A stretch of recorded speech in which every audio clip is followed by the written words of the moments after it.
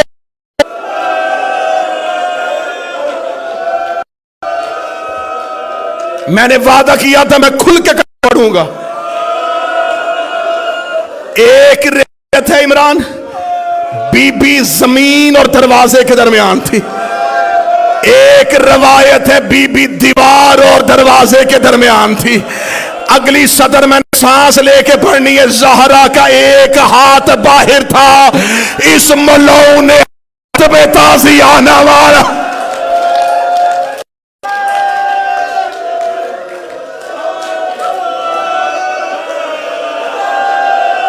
حوصلہ حوصلہ حوصلہ حوصلہ حوصلہ. حسین کی ماں تیری چیخیں قبول کرے، زہرا کی ماں تیری چیخیں قبول کرے. اللہ بیماروں کو شفا دے دے. اتنا پڑھوں گا جتنا برداشت کرو گے. تھک جاؤ مجھے اشارہ کرنا، میں منبر چھوڑ دوں. میں مرتا مر بھی جاؤں، زہرا کے مصائب نہیں پڑھے جا سکتے. سیدہ کا ہاتھ زخمی ہو چکا تھا، سیدہ کی پسلیاں شہید ہو. 40 لوگ گھر کے اندر داخل ہوئے. انہوں نے علی کے حجروں کی تلاشی لے کی. حسین کی بہنیں، زہرا کے بچے سہمے ہوئے دیوار کے ساتھ کھڑے تھے. اگلی صدر میں شیعہ قوم کے آگے قرآن کی قسم کھا کے پڑھنے لگا ہوں. یہ حجرے میں گئے، انہوں نے علی کے گلے میں رسی ڈالی. بیٹیاں دیکھ رہی تھی، انہوں نے علی کے گلے میں رسی ڈالی. زہرا دروازے نیچے تھی، زہرا نے علی کے گلے میں رسی دیکھی. زخمی فاطمہ ایسے چل جیسے اکبر کی لاش میں حسین آئے تھے. زہرا علی کے پیچھے آئی، بی بی نے علی کی ابا پہ ہاتھ ڈالا. ادھر سے یہ علی کو کھینچ رہے تھے، پیچھے سے زہرا روک رہی تھی. یکلفظ نے تلوار کی نیام نکالی، فاطمہ کے ہاتھ میں ماری. زہرا زمین پہ گر گئی، رو گئی یا علی میری انگلیاں شہید.